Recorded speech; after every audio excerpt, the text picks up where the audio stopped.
Hey there, welcome to Illumin Church's online worship this week.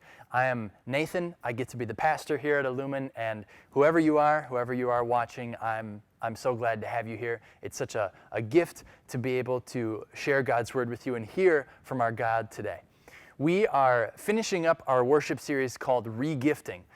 The premise is that everything in the world is God's. He gives us everything. We aren't the owners, but we are the managers, which is a high and holy calling.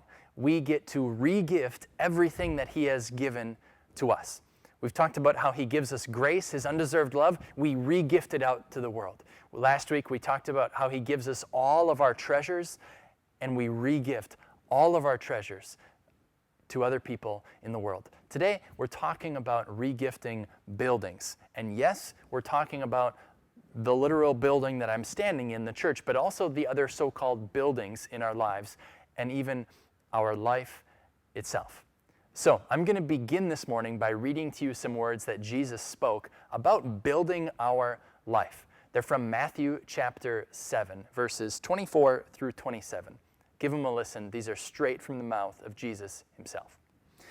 Therefore, Jesus says, "Everyone who hears these words of mine and puts them into practice is like a wise man who built his house on the rock.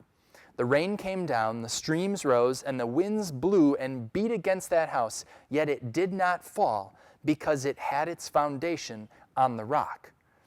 But everyone who hears these words of mine and does not put them into practice is like a foolish man who built his house on sand.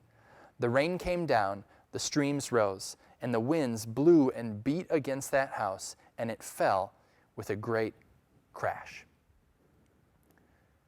Now I want you to do an exercise with me.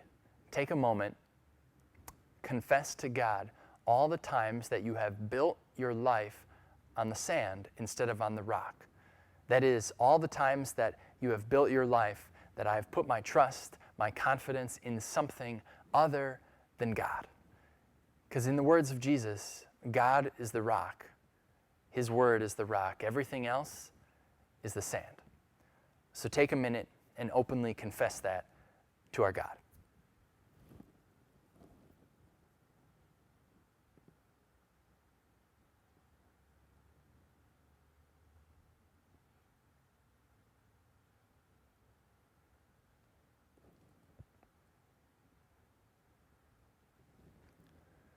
Now, in response to your confession, let me tell you this. There was a man named Asaph who proclaimed in Psalm 73, he said this, "My flesh and my heart may fail, but God is the strength of my heart and my portion forever."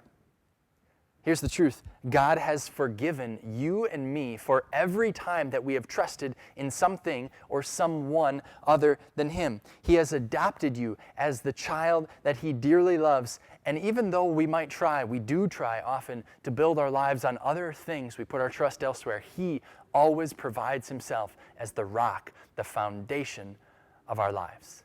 And that truth provides the foundation for our lives and for the rest of our worship today. So go ahead and sing along if you like, to our first song this morning.